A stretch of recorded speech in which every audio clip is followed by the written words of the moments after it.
Does the United States need a divorce? Do we need to split the country in two by political parties? This is one of those questions that's been thrown around on Twitter and cable news channels in recent months. The country has become so divided politically that some people want to take their ball and go home. There's no more working together in the United States. There's no compromise. We have become a country of it's my way or the highway. After hearing enough about this national divorce on Twitter and cable news, I started wondering what we would look like if we did split the United States into two different countries. I came up with 15 different things that would probably happen if this were to go down. The subject of this video, we could easily do 50 different things, but that would be getting into an hour-long video, and we all have lives we need to lead. And I try and make all my videos consumable on a lunch break, while at school or work. So we're going with 15, so you can get back to work. A few things to set the stage for this video though. I am using the 2020 electoral map to identify Republican and Democrat states. Two states can split their votes, Maine and Nebraska. In this video, we will give Nebraska to the Republicans and Maine to the Democrats. We're not going to get into all the purple and swing state stuff. Going by that map, the states would be sort of close in population. 172 million for Democrats and 159 million for Republicans. There's like a 13 million person difference. It's not like one has 200 million and the other has 100 million. The demographics aren't too far off either. Republicans are 74% white, 14% black, and 9% Hispanic only. Dems are 75% white, 11% black, and 8% Hispanic only. And one last thing to keep in mind before we move forward, this is just my opinion. We would love to know your opinion in the comment section below. Get it? Got it? Good. Let's take a look.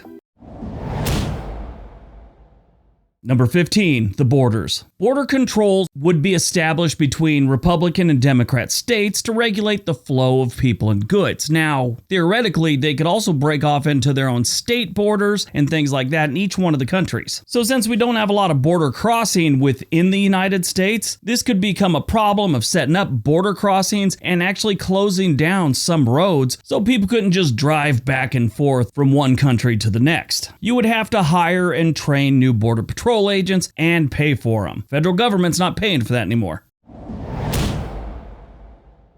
Number 14, trade. Trade agreements between the two countries would have to be renegotiated or abolished. Again, with the different states, if they kind of were two different countries with their own states, certain states could have their own rules, and it could get very, very complicated. Let's say Florida, Alabama, Tennessee, North Carolina, and South Carolina didn't want to trade with Georgia. They didn't want trucks from Georgia going through their state. Georgia would have to send everything out of someplace like Savannah up to Virginia, Pennsylvania, New Jersey, and on up. If the red states wanted to ship anything to Alaska, they would have to go through the Panama Canal or strike up a deal with Canada. Again, very complicated and time consuming. You think the shelves were empty during COVID? How about the 5 or 10 years it takes them to negotiate deals?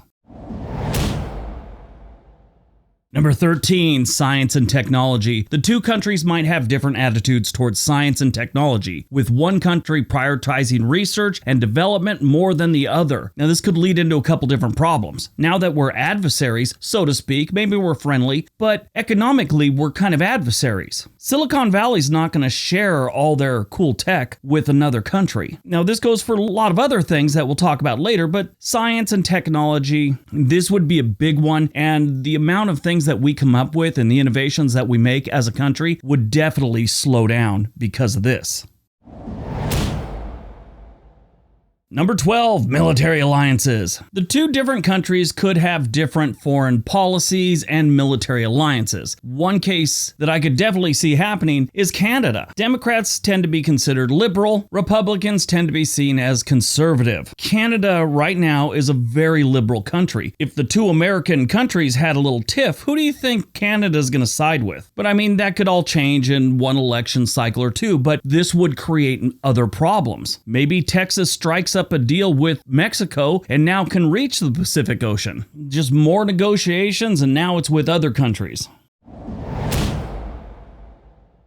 Number 11, cultural infighting. The political and social cultures of the two countries would likely grow further apart than they already are. Now, if you look at it one way, big deal. We're two different countries. Who cares? You do your thing over there in your blue country, and we'll do our thing over here in the red country. Now, there could be a whole bunch of different problems with this one. One that just came to mind, the Mormon missionaries. They like to go see their flock, or however they refer to themselves, out in California. I used to have some Mormon neighbors, and I'd see those kids go there, show up all the time. They'd have lunch with them, things like that. And I was talking to them one day. I said, what's the deal with that? And they like to just check up on you and make contact every now and then, and said, share a prayer. Well, what if the blue states decided they didn't want that anymore? Now you've got all these, let's say Mormons in this case, in California, Nevada, and Oregon, and they pulled the plug on the Mormon missionaries. Now, this could be done a lot of different ways, and there could be other religions involved, but that's just the one that came to mind.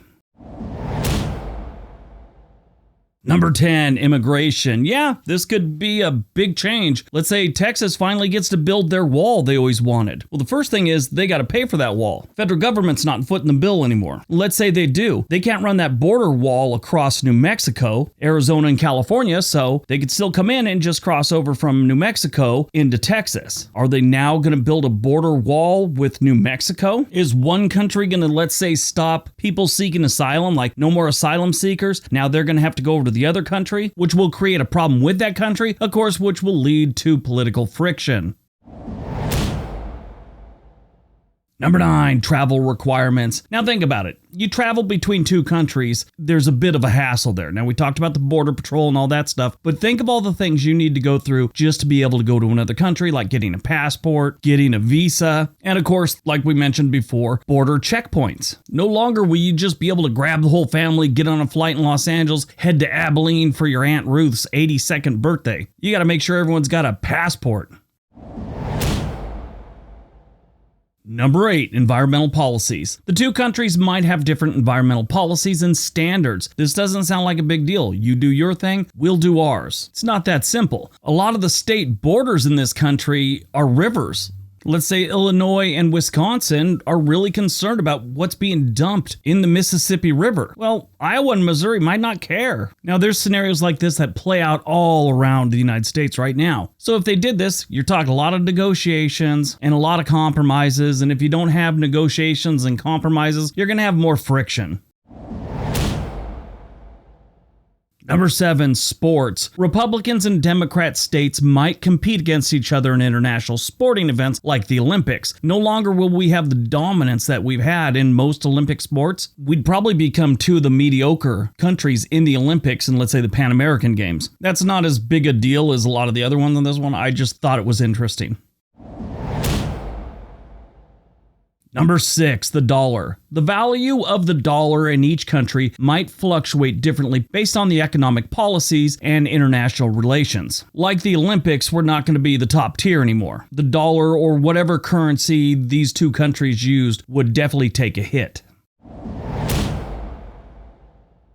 Number 5, healthcare. Now, I think this would probably be one of the hardest things to get past, believe it or not. Think of all the different things that are going on with reproductive rights right now. The country is pretty much split by the borders that were given for this video already, but if people started heading to other countries to do that, there might be some serious changes. Imagine having to take a pregnancy test before you board a plane for California. Now, that's the big one. There's a whole bunch of scenarios that could go into that, but one other one I want to bring up is some of the healthcare companies that don't agree with what's going on in, let's say, one of these countries, they might just close their doors in the other country. Now, that country has to get someone that's going to come in and provide healthcare to that area. Currently in this country, there's small towns that are 45 minutes away from the nearest hospital. What if that hospital shuts down? Now they got a 2-hour ride to the nearest one till they can figure something out with the old hospital.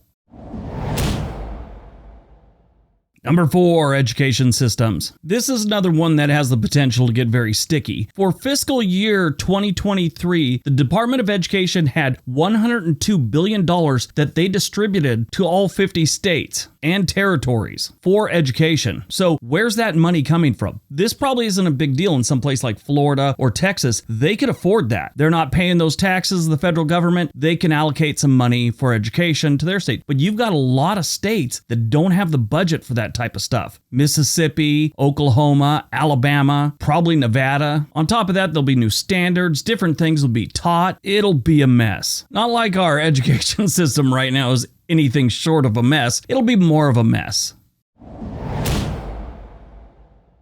Number 3, guns. Each of these countries might have different gun laws and regulations. Now, there's a little bit of a catch to this one. Some of the blue states are also very gun friendly. There's a serious misconception that just because you vote for Democrats or you're considered liberal, you don't own any guns and you don't believe in the Second Amendment. That's completely false. I would say the chances of a Democrat being anti-gun are going to be higher than a Republican. That's probably obvious, but there's a lot of liberal states and a lot of liberal people that own firearms and are very much aware and support the Second Amendment. Vermont, Oregon, Washington, all great examples. So I think this one would be more of a problem in the blue country versus the red country. The Republican country is kind of set in their ways and they already have their laws established. They'd probably get a little looser with their laws, but I'm sure there'd be some discussions and negotiations on the Democrat side of this issue. If you leave it up to California, if you grab a flight from Texas to Los Angeles, you probably get your hands swabbed. If they find traces of gunpowder, they're going to send you back.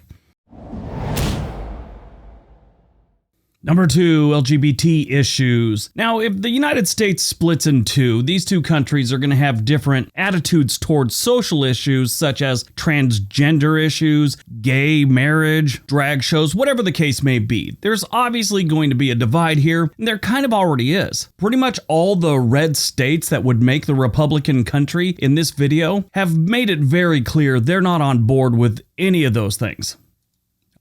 All right, before we get to number 1, if you're planning to move to another state, I don't know, let's say you're worried about this national divorce and you want to get to another state before things change, there's a link for Home and Money down below. They'll help you get in contact with a real estate agent in just about any market in the country. Their website has a whole bunch of other tools for buying a home. All right, on to number 1.